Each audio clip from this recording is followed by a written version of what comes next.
taste and see." Together, they strolled in the tranquil embrace of the day, as the Lord unveiled the mysteries of creation in his own heart. In their blissful ignorance, they had no inkling of the sorrow that awaited them. In the pristine paradise of the garden, their every need was met, desires fulfilled, and appetites satisfied, if only temporarily. But one fateful day, the serpent wove a web of lies around Eve, convincing her that God was withholding something good from her. Entranced by the fruit's appealing appearance, its promised taste, and the wisdom it would bestow, Eve and Adam ventured beyond the boundaries set by God and consumed what was forbidden. After their act of disobedience, shame enveloped Adam and Eve, and they hid their nakedness from God. The first query posed by God in the Bible was not about their physical whereabouts but rather their spiritual state. Essentially, God asked, "Now that you have disobeyed me, what condition do you find yourselves in?" Their perfect communion had been shattered, and death became the punishment for their transgression. However, instead of immediately exacting justice, God's question served as a lifeline of mercy. He implored Adam to acknowledge his sin, repent, seek forgiveness, and mend what had been broken.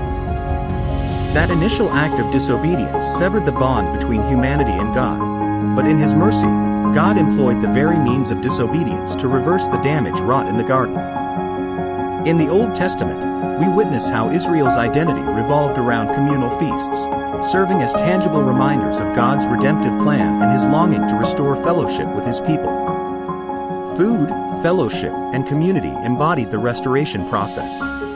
In the New Testament, Jesus actively sought out sinners and shared meals with tax collectors and prostitutes.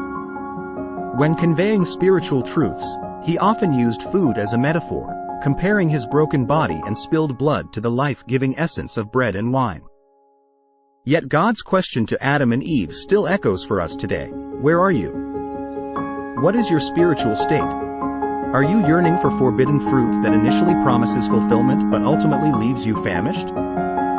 Or are you partaking in the nourishing, soul-satisfying sustenance that accompanies a right relationship with him? You were created for fellowship with God. He yearns to walk beside you in the tranquility of each day, revealing his love for you. True fellowship with him can be found in his word, where you will be forever filled and satisfied. You are cordially invited to embrace this profound satisfaction for yourself. Taste and see that he is good. Blessed is the one who takes refuge in him. Psalm chapter 34 verse 8.